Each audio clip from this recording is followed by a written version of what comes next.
If, for whatever reason, future generations ask me what my favourite ever week in professional wrestling was, I will know precisely what to answer. I won't say the week the lads had in New York for WrestleMania. Yes, Grandad, you've told us that you beat up Haku. I won't say the week the lads had in Las Vegas. Yes, Grandad, we know Hornswoggle taught you craps. I will say a little bit of the bubbly. You see, between All Out, the incredible card it had, and the explosion of Chris Jericho as a living meme, there has been one unifying factor in it all. Y2J somehow managed to lose the AEW World Championship in a steakhouse mere hours after becoming its first ever holder. That is an impressive feat. He has since had it returned to his custody, but not before it became one of the most entertaining talking points in pro wrestling history. It also means he joins a very, very, very exclusive club. My name is Adam Cleary, and these are 10 times wrestlers lost their title belts. Number 10, Stan Hansen runs over the AWA World title with his truck. Just getting this one out of the way because technically the belt wasn't actually lost, but my god, Stan Hansen's marbles were for a bit. Way back in what is affectionately and scientifically known as The Day, Stan Hansen promised Giant Baba that he would tour all Japan as AWA champion. Vern Gagne, the man in charge of AWA at the time, gave Stan, Baba and the plan his blessing. But then, prior to the tour, Hansen turned up for a title defense against Nick Bockwinkel and was told by him that, in actual fact, he was going to be jobbing tonight and dropping the belt. Hansen was, as I'm sure you can imagine,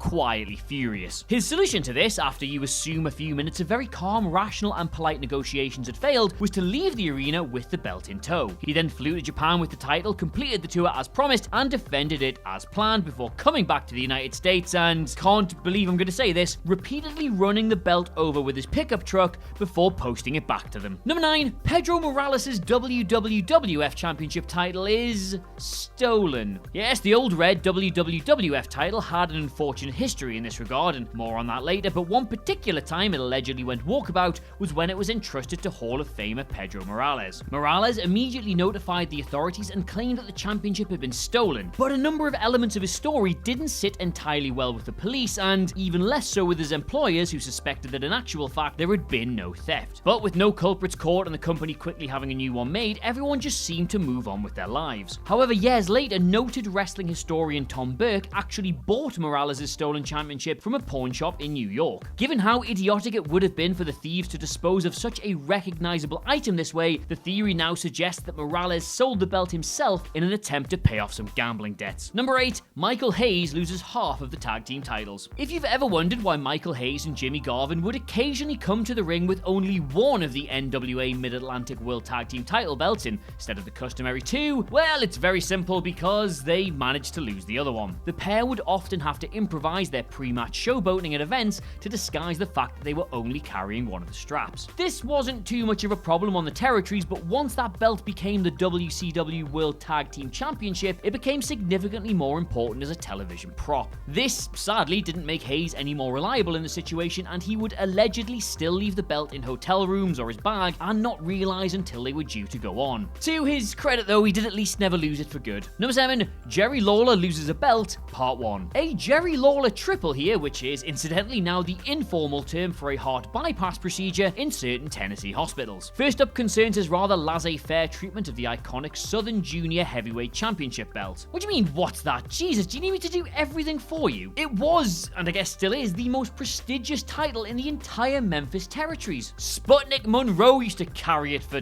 crying out loud. Anyway, during Lawler's run with it, he was casually signing autographs for a number of fans when, feeling the call of nature, popped the belt into a bag and headed to the toilet. Yes, you heard that right, just leaving it sitting there in full reach of wrestling fans. When he returned, shock and awe, it had been taken from his table and the culprit long since departed. Despite his best efforts, the championship was never ever recovered. Given these were the days when wrestlers were sometimes required to put down a 5-figure bond in order to carry their belts around with them, there is a serious chance this stung him in his pocket as well as his pride. Number 6, Jerry Lawler loses a belt, part 2. Worlds collide here because remember the AWA World title that Stan Hansen flattened? Yeah? And remember his pal Vern who curled a massive steamer out over Stan's plans, thus causing him to flatten it in the first place? Yeah? Well, you'll never guess which difficult booker created a needlessly messy championship situation that resulted in the loss of a belt. Alright, so following Super Clash 3, Jerry Lawler was holding the aforementioned AWA belt, having beaten Kerry Von Erich, unifying it with the world-class title in the process into one huge wrestling super belt. The plan was Lawler would then tour around with these two belts and help promote both brands in the process. Gagne, as he was prone to doing back then, changed his mind about the whole thing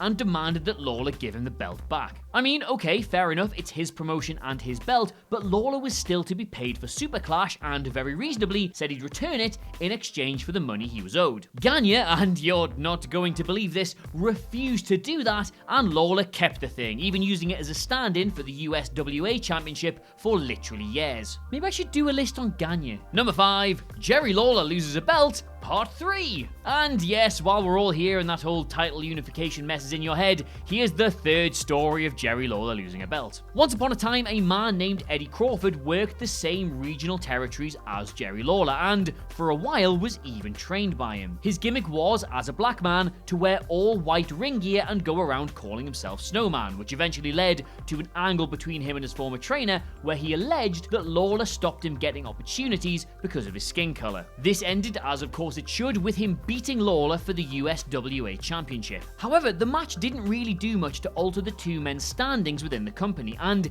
even without the belt, Lawler would regularly main event above the champion. Eventually, the kayfabe displeasure Crawford had felt towards the King manifested into something approaching genuine frustration, and he left the promotion with the title still in his possession. Vanishing seemingly off the face of the earth, the belt was nowhere to be found for a number of years until it was eventually purchased by a fan who still, to this very day, owns the thing. This now concludes your Jerry Lawler loses belt TED Talk. Thank you for coming. Number 4, Billy Gunn leaves the Intercontinental Championship at a woman's home, allegedly. I have been notified in the strongest possible terms by our legal team to say that this story is entirely anecdotal and comes from neither of the two people who would actually be able to verify it. So, whatever, take it with a massive, massive pinch of wrestling Twitter. Billy Gunn might have been a 10-time tag team champion, but he mustered only one run with the Intercontinental title. This came in the year 2000 after he successfully won it from Eddie Guerrero, but lasted only a short 2 weeks as he dropped it to Chris Benoit at Armageddon. Legend has it, part of the reason for this relative hotshotting was because he'd been somewhat careless with the gold. Ahead of an unspecified WWE event, Billy Gunn allegedly paid an alleged visit to the alleged home of an alleged woman where they allegedly got their alleged freaks on. Realizing he was now allegedly running late for the alleged show, he allegedly departed in an alleged hurry and allegedly left the Intercontinental title behind. Retrieving it later that evening, Gunn was given a dressing down backstage for being so careless with his first major singles belt and forced a rethink of his suitability by creative. Number 3, Bruno Sammartino has the WWF Championship stolen. In September 1965, the legendary Bruno Sammartino triumphed over Tarzan Taylor in a main event showcase at Madison Square Garden. Feeling the need to celebrate and refuel, he headed down into Manhattan to one of the district's many famous restaurants. Carrying his WWF Championship after the show and naturally not wanting to operate a knife and fork with it hanging over his shoulder, Bruno took the precaution of leaving the belt in his car. When he returned, he found that his vehicle had been broken into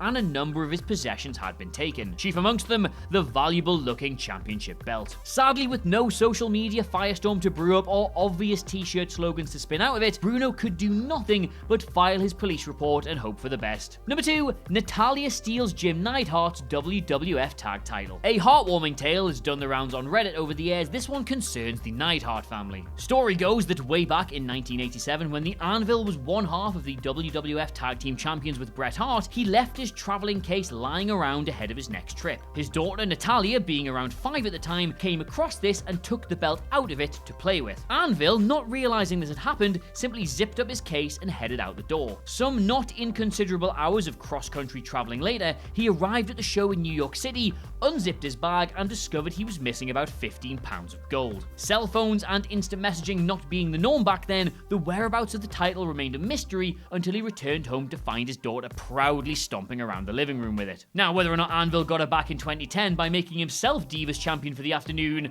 remains a mystery. Number 1, Chris Jericho loses the AEW Championship in a steakhouse. In possibly the greatest example of how the wrestling industry has changed over the last few years, AEW lost their World Championship the very night it was won, and it ended up being the best thing that could have possibly happened. In previous generations, this would have been an unmitigated disaster, a PR catastrophe, a genuine eyebrow raiser about Jericho's suitability as a champion. In the here and now, though, it's publicity lightning in a digital bottle. And just in case you spent that particular week in a cave on Mars with your eyes shut, your fingers in your ears, and your phone on silent, allow me to quickly fill you in. Not long after beating Hangman Page at All Out, Chris Jericho set off to enjoy his newfound success at a Longhorn Steakhouse. He left his new title in his limo and, when he returned, discovered that it was gone. The internet went immediately into overdrive, and in a genius move, Jericho himself leaned into the story by recording an announcement from a hot tub. This, combined with his little bit of the bubbly meme, made the whole thing incredibly entertaining to watch, and by the time it was found by local police officials,